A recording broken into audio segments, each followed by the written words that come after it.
उसमें इसको अरेस्ट करा गया था। उसके बाद जब से ये बेल पे आई है, निरंतर इस तरीके की घटनाक्रमों में संलिप्त है। तो इन्होंने सुनियोजित तरीके से इस पूरे घटनाक्रम को, जैसे नीमराना में पहले फायरिंग कराई गई, उससे पहले भी एक केस रजिस्टर्ड हुआ था जिसके अंदर हमने 4 व्यक्ति विशेषों को पकड़ा था, जो कि नीमराना में फायरिंग हुई उससे पहले उस घटनाक्रम को अंजाम देना था। तो उसमें भारी मात्रा में उनके पास वेपन्स, इलीगल वेपन्स पकड़े गए थे, क्योंकि वो इनकी जो प्रयास था वो गुड़गांव पुलिस द्वारा पहले प्रोएक्टिव अप्रोच दिखाते हुए पहले पकड़े गए, तो वो विफल हो गया। उसके बाद उन्होंने फिर पंजाब की जो गैंगस्टर्स हैं उनके साथ, जो उनके सहयोगी हैं, उनको इन्वॉल्व करके जो नीमराना में घटनाक्रम है उसको अंजाम दिलवाया। सर, अभी मनीषा को कहाँ से गिरफ्तार किया गया और क्या क्या उससे बरामद किया गया? 11 नवंबर को ही देवीलाल कॉलोनी, जो सेक्टर 9 हमारा पुलिस स्टेशन है, उसके क्षेत्र से इसको अरेस्ट करा गया और एसटीएफ द्वारा जिसको पकड़ा गया था, और जो इसकी अरेस्टिंग है फिर हमारी crime branch monitor incharge Lalit की टीम द्वारा करा गया है। और उसमें मुख्य भूमिका, जैसे मैंने आपको बताया कि स्पेशल टास्क फोर्स ने मुख्य भूमिका निभाई है।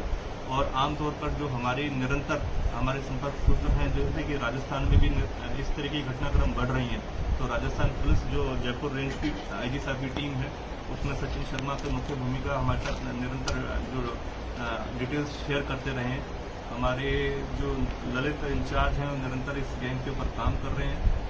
हमारे कमिश्नर पुलिस की लीडरशिप में, दिशा निर्देश में, हमारे जो डीसीपी क्राइम सर हैं मोहित हांडा, उनके दिशा निर्देश में ये काम अमल में लाए जा रहे हैं। और खासकर हमारे ACP crime second Manoj sir हैं, उनकी देखरेख में सारे काम हो रहे हैं। तो निरंतर ये प्रयास है कि जितने भी इनके हेंचमैन हैं, इनके सिंडिकेट के से जुड़े हुए एसोसिएट्स हैं, जो इनके साथ दूसरे गैंग्स इन्वॉल्व हैं, उन सभी पर ये मुख्य तौर पर हम अंकुश लगाएं और उन सभी की पहचान करते हुए उनको पकड़ने में सफलता करें। सर, कहाँ रहकर ऑपरेट करते हैं? काफ़ी समय से तो ये, क्योंकि जब ये बेल आउट हुई थी जो खारसा मंडी के भाई वाले मैटर से, तो उसके बाद ये काफ़ी समय से गुड़गांव में रह के इस तरीके से, क्योंकि इसके ऊपर वो कोई ऐसा केस नहीं था जिसके ऊपर नज़र बनाए, तो उस दौरान ये यहाँ गुड़गांव में रह के इस तरह की घटनाक्रम को ये इस तरीके से कॉन्स्पिरेटर के तौर पर इसको, ये सारी साजिश को बना रही थी। लेकिन मीनवाइल जब एक विजय काली नाम के व्यक्ति विशेष को पकड़ा गया, उससे जब पूछताछ करी गई तो उसने सारी चीज़ों को खुलासा करा कि किस तरीके से नीमराना का पूरा जो घटनाक्रम है उसको अंजाम देने के लिए इसने मुख्य भूमिका निभाई। तो उसमें जो मेन सस्पेक्ट्स जिन्होंने फायरिंग करी वो पंजाब से आए थे, और किस तरीके से वेपन्स उन तक पहुँचे और किस तरीके भारी मात्रा में वेपन्स और एम्यूनिशन उन तक पहुँचाया गया, कितने लोकल लॉजिस्टिक्स में जो सप्लायर्स थे या इस तरीके के अन्य शूटर्स जो निरंतर तौर पर बार बार इस तरीके की घटनाक्रम को अंजाम देने का प्रयास कर रहे थे।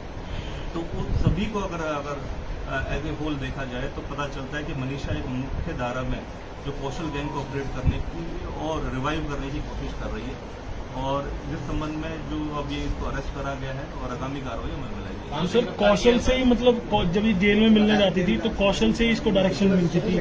देखिए, क्योंकि अभी प्राथमिक तौर पर जल्दबाजी होगी सारी बातें कहना।